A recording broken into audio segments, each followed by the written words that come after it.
Hey everybody, I want to welcome you back to another episode of the Healthy Christian Leader podcast. My name is Spencer, and I'm really excited because today I have with me Pastor Reid Stairs. Pastor Reid has been serving in ministry context for a number of years in the Maritime region, and we're going to get more into that pretty soon. But today we're going to be digging into some of the things that he shared in our monthly Well Talk this month for March. We host monthly gatherings for pastors and Christian leaders in the Nova Scotia region. And his talk this month was all about spurring one another on towards good works as fellow Christians, but specifically as pastors and as Christian leaders. And so before we jump into any of our questions today, Reid, I just wanted to say, hey, first off, thank you so much for taking the time to be with me today as we jump into this conversation. How are you doing today so far? I'm doing great, Spencer. Thank you. Yeah, that's awesome. Can you just share a little bit about yourself before we jump into some of our questions for anybody who's listening or watching and they're not aware of your context and where you come from? Sure. I was born into a pastor's family, actually, a long time ago. Born in Grand Manan Island, New Brunswick, which is rather unique. Grew up in because my dad was a pastor, we moved around a lot. I grew up in New Brunswick and Maine, Nova Scotia. And moved back to Canada when I was in my late teens and went to university, got married, children, all the regular kind of stuff. And eventually went into ministry, ended up in New York State, then back to Nova Scotia, and I've been here in Nova Scotia for 40 years, I guess, at this point almost, and retired 6 years ago. So I have a passion for motorcycles. Nice. Ridden motorcycles for about 50 years now, and do motorcycle training, and have done that for the last 20 years in the summertime. And have 3 kids and 8 grandchildren, and that's awesome. Life has been really good to me. That's awesome. What denomination were you a part of as a pastor? A couple, actually. Cool. I started off, my dad was a Reformed Baptist pastor in the Maritimes, which eventually merged with the Wesleyan Church. So it's now known today as the Wesleyan Church. And so I grew up in that and pastored there in that for a long time. And then about 25 years ago, planted a new church and planted that under Foursquare Gospel Church of Canada. Oh, cool. Actually. That's awesome. Yeah, so pastored that for 20-some years and then retired. And so I've been part of a couple denominations. That's awesome. So when you go back to the days when you were first beginning to discern your call to the pastoral ministry, what was it specifically that really helped you get to a place where you were like, man, I want to give my life to pastoral ministry and serving the church and sharing the gospel? What was it for you? Yeah, well, it's interesting. I come from a long line of pastors, actually. My grandfather was a pastor. My dad was a pastor, still is. He's 95 and still actively involved in ministry in seniors' homes and preaching at the church he attends. I had an uncle who was a minister as well. And my son is actually a pastor as well. So it's kind of been in the family for a long time. However, that was actually a deterrent to ministry for me.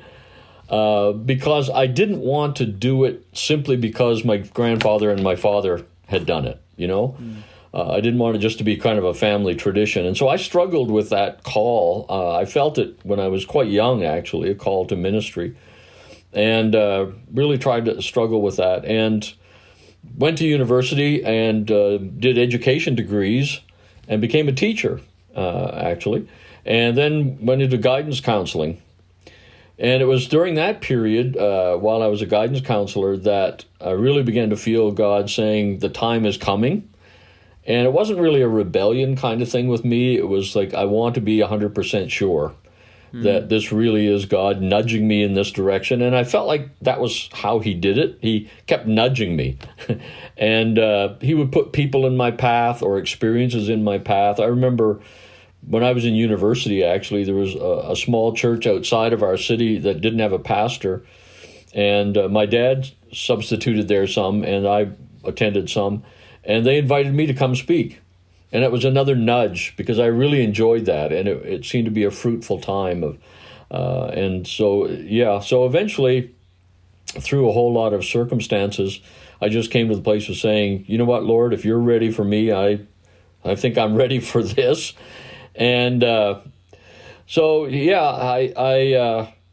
went from there into youth ministry in New York State, actually, and because that kind of flowed out of the guidance counseling experience and did up the rest of my requirements for ordination and so on while I was in New York State.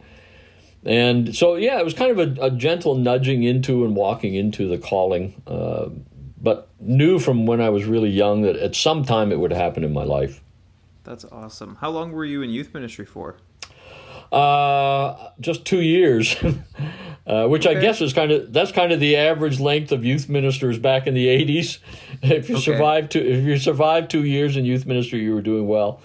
But actually, I was in Corning, New York, and large church there, did youth ministry, and the pastor resigned, which meant the staff changed over as well. So at that point, I came back to Nova Scotia and became senior pastor of a church. That's so cool. So you would have been doing youth ministry in the early 80s. That's right around the time that the youth ministry that I currently serve in would have been starting too, which is kind of cool. That's awesome. So, there's lots of different things that pastors struggle with in the trenches of ministry, but one of the core things that your talk really hits on in the positive is the importance of relationships and being in connection with one another. I'm curious for you, though, when it comes to your experience in ministry, how much did a struggle with loneliness play a factor in your time as a pastor? Did you ever go through seasons of loneliness as a pastor? And if so, what was that like for you? Well, that's a really interesting question. And when I saw that question, it made me chuckle because my struggle with that area is perhaps somewhat unique in that I tend to be a loner and an introvert. Okay. And that was one of my struggles going into ministry. I was going, God, why do you want a loner and an introvert to be a caretaker of people? And so it was one of my wife jokes every once in a while and says, I think you'd be happiest if you were a monk in a hermitage somewhere. And during this whole COVID thing, people would say, how are you dealing with the isolation? And I'm saying it really well. Because silence and solitude have been part of my life for a long, long time. Right. But the reality is I quickly came to understand the importance of relationships and friendships in ministry. And I guess to value, as I've come to understand the Trinity, Father, Son, and Holy Spirit, from the very beginning, they were in relationship. In the very beginning was the Word, and the Word was with God, and God, there was relationship. Relationship is so important to God, and it's how He expresses Himself, and it's how many times it's how we get to know Him. It's how we experience God is through relationships. So early on, I remember, I think Ortland wrote a book way back in the 70s or something, We Need Each Other, or someone did. And I remember reading that book and God really convicting me and saying, you know what, relationships are really important. Silence and solitude is good, but you really need to be in relationship with people because that's how you will experience me in very powerful ways. So, for me, I really... I can't say that I've struggled with loneliness in ministry all that much. There are times, of course, when you have to make decisions that affect your church, and sometimes in painful ways or difficult ways that you do feel very alone because there is nobody else that really understands the weight of that in pastoral ministry. And those times are really important to have a framework or a structure of relationships that you can draw from and rely on, I think. For me, down through the whole time, my wife is my closest friend. I am so blessed in that we have always had a great friendship in addition to our marriage kind of thing. Yeah. And so her friendship for me and with me has been such an important, it has served as the primary friendship, I think, in my life. Plus, I have very rich family connections as well. So for me, even when I didn't feel I had friends maybe in the church or whatever in those lonely times, I still had my wife, my children, my parents, her parents. There was a cadre of connections there that were sustaining and helping me. And that, I think, was really good. I think the hardest times or the most lonely times when we were moving from one community to another or changing denominational connections.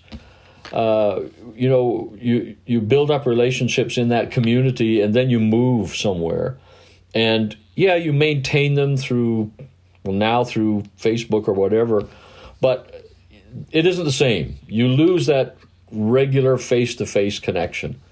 And until you build up new relationships in the new place or the new denomination, when we switched denominations, it was like that. I had 40 years of connections in one denomination, and when we moved, we weren't cut off, but you lose those. You lose that regular connection. So for me, I think those transition times have been the loneliest, and that's why I really believe it's so important that you have that community of relationships with family or friends, or you maintain the friendships with people that are lifelong kinds of friendships. Right. Why do you think it is that many pastors do seem to struggle with loneliness? I mean, I could be projecting that. I know that I personally have had seasons of struggling with that, and my sense is that pastors are generally very busy people. There's a lot that's going on in your own local church community. There's initiatives that you're trying to push, and sometimes trying to make time for connecting with other pastors or other ministry leaders. It just seems like one of those things that can be on the back burner. Like, what do you think it is that contributes to that? Well, and I don't know how relevant this is today in church circles, but when I was growing up and my early ministry days, there was sort of an unspoken rule that you don't make friends with people in your pastorate, in your church. That was not healthy. If they saw you for who you really were, they may not value you as much as a pastor, or that you just couldn't be totally honest and real with people in your congregation. And I think that really contributed. I saw that growing up. I saw a lot of loneliness. I saw my dad go through that sometimes, of where really no close friendships within the congregation. And like you say, Spencer, because often pastors are so busy and there's so many demands on their time, they didn't have the freedom or the intentionality of building relationships outside the congregation. Right. And then when those times of loneliness come, or those times that precipitate loneliness come, there isn't that network there. So I think it was kind of that mindset partly. And then, I've thought about this a lot over the years. Being a pastor is a really weird relational occupation because your friends hire you and fire you and set the expectations for your job description, and yet you're responsible to actually lead them and sometimes bring correction to them and make decisions that negatively affect them. That's a really complicated, in most job situations, your friends aren't part of the workforce or the people that you're working with. You have friends. And so I think for pastors, oftentimes trying to maintain relationships within congregations is especially difficult. It's challenging. Yeah, I was going to say, it's interesting you bring up the experience that you observed, like, in your father's generation. I feel like there's definitely been a move away from that in my generation. Yeah. However, I think that if you go the other way, what can happen is sometimes you get burned as you try to build relationships with people within your congregation. And so then the response is still to come back to that place of loneliness. And so I was going to ask you, like, how much do you think the difficulty with navigating dual relationships where you're pastor and friend or pastor and whatever, like for me, it's such an interesting scenario you find yourselves in, because I'm pastoring in the church that I grew up in. And so to many people, you know, I was my dad was actually the lead pastor in my context, for those who are listening, for a number of years. So to many people where I'm currently serving, I was the pastor's kid, you know, and then now I have friends that I grew up with who serve with me, who are my friends, but I'm also their pastor. And I also have family that still attends the church. And it's like, okay, this is weird. Yeah. And so there is I've found that there are those two extremes. There's some people that just want to step away from it entirely. And I found myself leaning there at moments, like, I just need to have friends outside of the church and just treat these people as my parishioners or whatever. But then there's a sense in which I think that's a bit unhealthy too. But then you also have to be incredibly emotionally mature and clear in relationships as you try to move into. So what's your experience been with navigating dual relationships, and what intersection do you think that might have with this issue of loneliness? Yeah, I think you're absolutely right. It is a unique situation we find ourselves in as ministers, especially like you, who grew up in that congregation and so on, and has family there. It's just tricky. Sometimes it's like tiptoeing through a minefield, and the reality is, I think, sometimes pastors, I think part of it is we have to set boundaries and expectations. My friendships within my congregation were different than my friendships outside. And I think we just have to understand that's the way it is. Like for me, a major turning point was 20 years ago when I began to do the motorcycle training in the summers that I do. And all of a sudden, had relationships, many of them who had no interest in the church whatsoever. I remember one who became a really close friend of mine. Early on, when they found out I was a minister, came to me and said, "I want to tell you right now, you don't impress me one blankety blank bit, and I'm not changing just because you're here and you're a minister." And we became really good friends and laughed over that so many times, and I'm so thankful for that friendship. But it was a totally different kind of friendship than I ever had with people in the church scenario. So, I think part of it is that understanding, and like another part of our problem in our friendship pool is, if it's not in our congregation, we tend to build relationships with other pastors. And then all kinds of things come in there, like theological differences and the size of your congregation compared to the size of my congregation, and what your people have heard about my people. And it is really a weird situation, isn't it, Spencer? I mean, it is. It's a challenging one. But at the same time, I've really come to believe that it's in relationships that God most reveals who he is to the world around us. He said, "They'll know you're my disciples because of my love," or your love for one another. And in 1 John, there's an interesting, he says, "No one has ever seen God.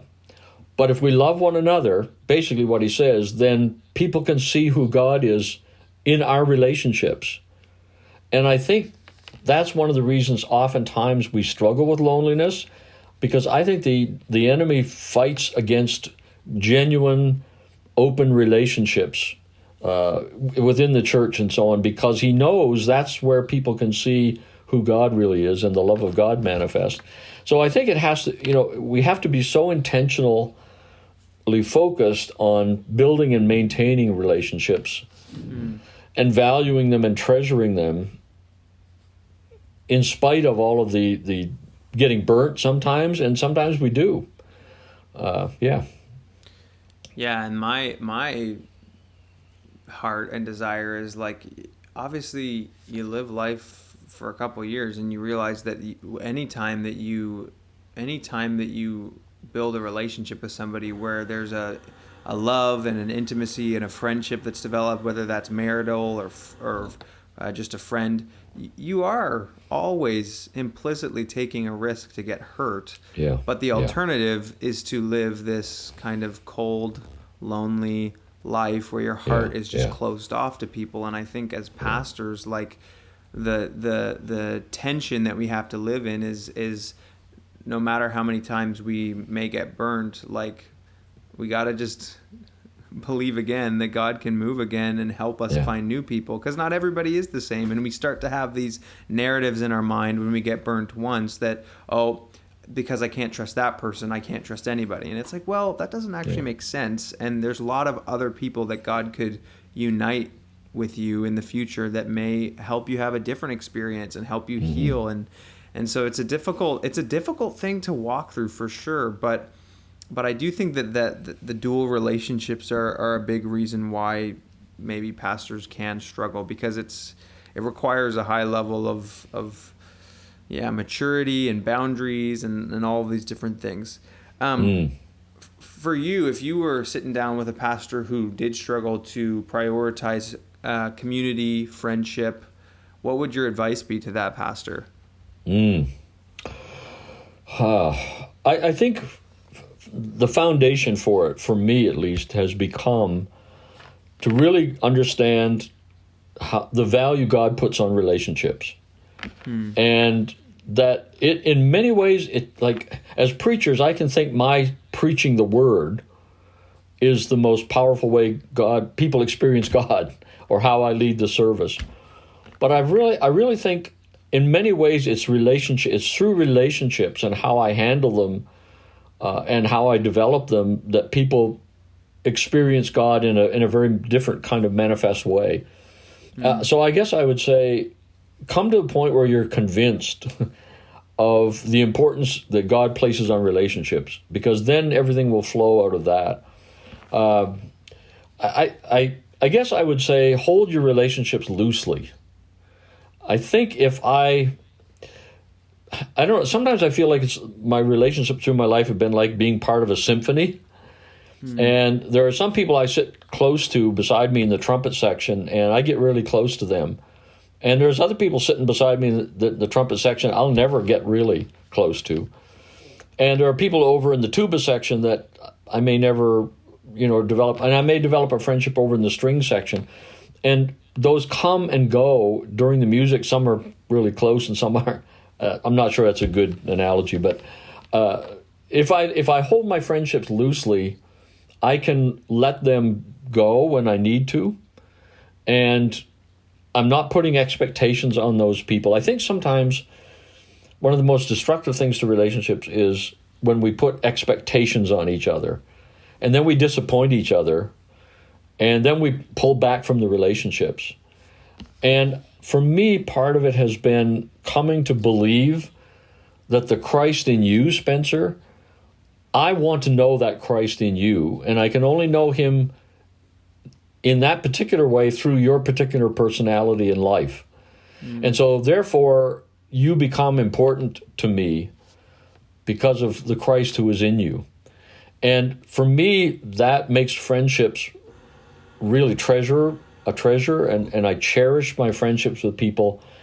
As I look back over the years, I have had so many encounters with God in friendships, and that God has used them to encourage me, strengthen me, but correct me, bring revelation to me. And I value and treasure those relationships so much.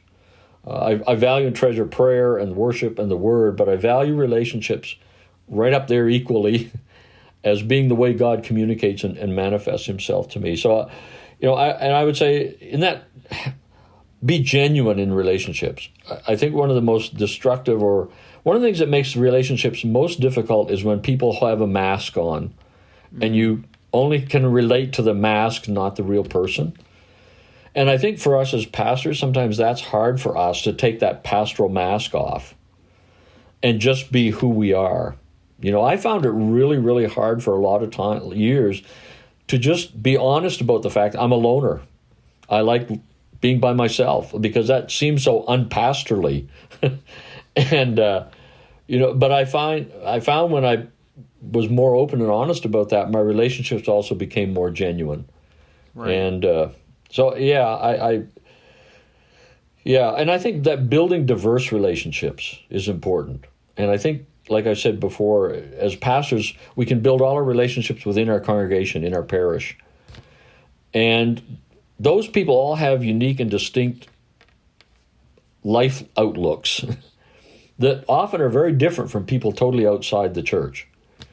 And for me, it has been really enriching to build relationships with a really diverse, culturally and spiritually, and people just in very different places. And to see God at work in them, Yeah. I heard someone say, I think it was some rabbi that was talking about the fear and awe and reverence of God. And he said, what that really means is you look for God's presence in every person, every place, and every moment of your day. And for me, that has influenced me to look for God's presence in every person I connect with. Has helped build richer friendships and remove some of the barriers for me, I think. That's really cool. That's really cool. When it comes to, if I could just circle back for a second, I just kind of thought about this, and I'm curious to hear your thoughts. When it comes to navigating relationships within your church context, I think it's definitely like a balance. Like, you don't want to be completely removed from your congregation and only relate to them as a pastor. I think it's healthy to have friendships within your congregation, but there's obviously an appropriate level of self-disclosure as well. Like, how have you navigated some of that? Like, do you know what I mean? Like, there's some things that maybe, I don't know, like how do you know what relationships are the right relationships to actually like really, take them. You want to be real and vulnerable, but maybe there's some levels of vulnerability within your congregation that, and maybe I'm wrong. Maybe you should have relationships with one or two people where you are able to just be like completely raw. I don't know. Yeah. Well, that's a really good question. My experience has been stumbling through the dark, making a lot of mistakes. Right. And learning that that's okay. I think the reality is there will be times, I believe, when we maybe are more open or transparent than that person can handle within that context, and somehow we have to back off and try and repair that relationship and whatever. There's other times when we aren't open enough. We're all a bunch of jerks, but God loves us anyway. And I think, for me, it's been that way in relationships. You know what? In my relationships, I'm going to make real mistakes, and sometimes it's going to hurt, and sometimes I'm going to pay the price, sometimes they're going to pay the price. But the bottom line is can we believe that being in relationship is more important than being right? And somehow give our intentionality to that, to maintaining the relationship and repairing it or whatever. And just understand we're going to make a lot of mistakes. Right. And I think sometimes we as pastors beat ourselves up, like, oh, I wasn't open enough with that person, and therefore, or I shared too much or whatever. And I pray for discernment for sure, but at the same time, we're going to make those mistakes because relationships are messy. They just are. Yeah. And I've come to believe the value of them, it far outweighs the mess. But that doesn't change. Like, if I'm hoping to have perfect relationships and relate perfectly to people, I'm just going to be disappointed with myself and them. Right. Yeah. Yeah. You're never going to have perfect relationships. That's true. Yeah. Absolutely. Now, you have served in ministry for many years. How have you found that relationships have helped you stay faithful in ministry over the years? Have they been a key for you? Yeah. Yeah, like it's so interesting because even as we're talking here today, I'm realizing the journey I've been on has kind of come a little more into focus in that in my younger days, especially being a loner and kind of like, I don't think I really need people. I just need God, myself, and some silence and solitude. to the place where today I value relationships so strongly and cherish them so strongly. Maybe it's just I'm getting old. I don't know, but they have, like I talked a few minutes ago. I have experienced the love of God and the presence of God and the reality of God in relationships as much or more, maybe just in different ways, than I ever do in worship and prayer and spiritual disciplines even. There's something so rich about God manifesting himself in relationships.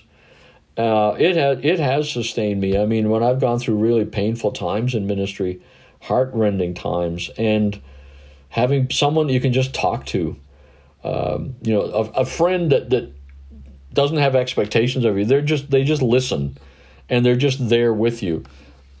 That is of immense value to us. And if we have one or two of those in our life, I think we're very blessed. We'll always have a whole range of friendships that are really. I have some friendships that go back 65 years. Wow. And I cherish them, and they're rich. But I have some friendships that have only begun in the last couple of years that I value and cherish as well. So it's a fluid, ongoing, moving, interrelational, messy thing. I have heard God's voice in people in my friendships with them. Like, I often say I value getting together in small groups or Sunday or whatever, because there is a richer presence of God, because the Christ in you connects with the Christ in me.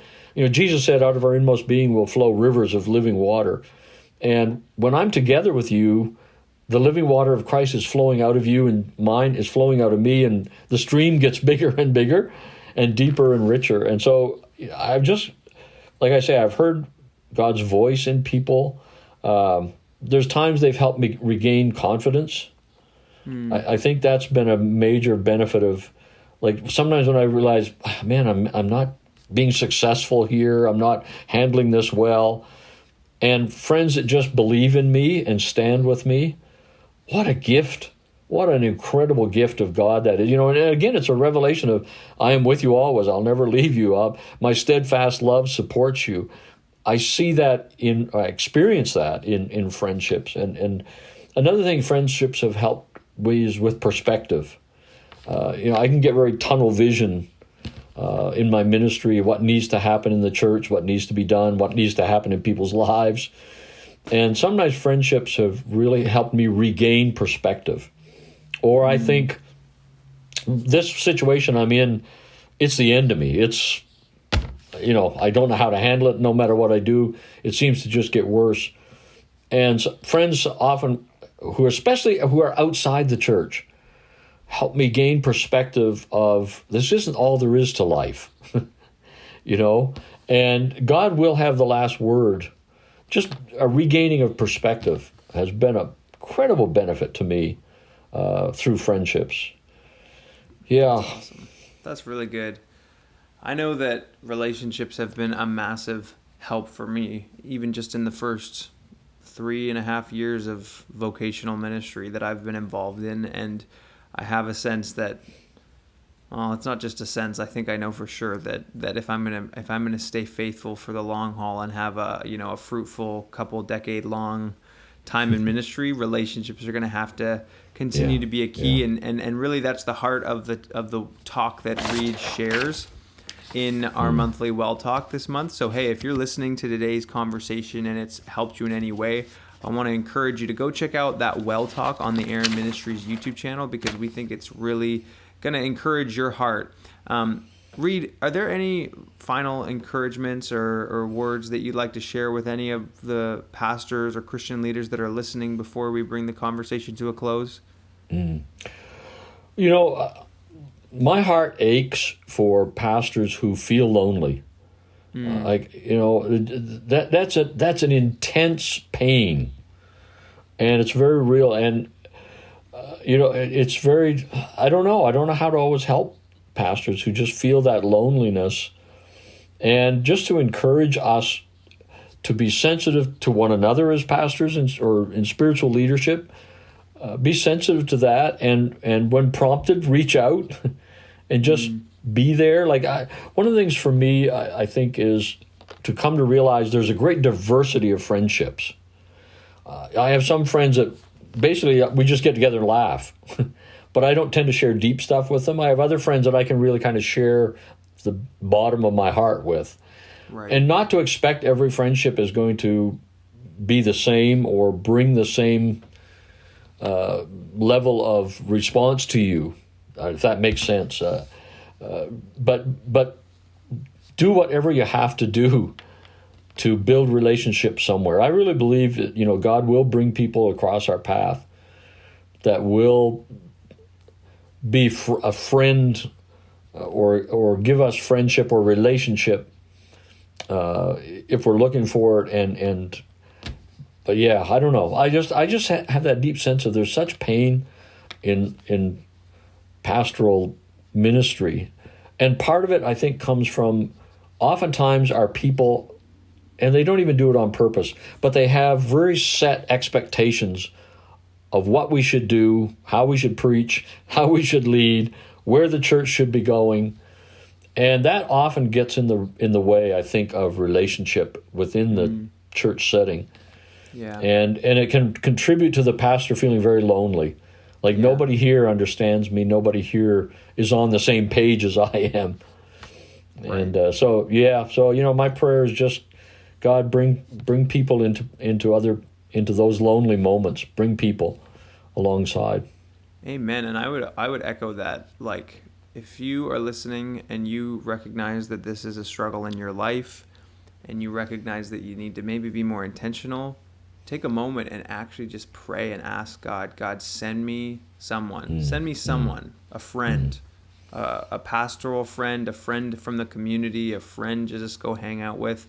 God will answer your prayer, I believe, and He will send the right person into your situation and into your life, and He'll help you through that battle with loneliness. So that's our encouragement to all of our listeners today. But hey, if you are listening and you didn't know, we also upload these conversations via video onto our YouTube channel. So if you prefer to watch video podcasts, be sure to head on over to our YouTube channel, Aaron Ministries Network, and subscribe. You can watch all of our future podcasts through video. If you're listening on iTunes, we'd love it if you would give us a review. That really helps us reach more pastors and Christian leaders with this content in the future. But that is all we have for our conversation today. I want to thank all of you for tuning in to listen today. Thank you, Reid, for sharing your time with us, sharing some of your insights. And we look forward to having more conversations in the future episodes of the Healthy Christian Leader podcast. Thanks for listening. Goodbye.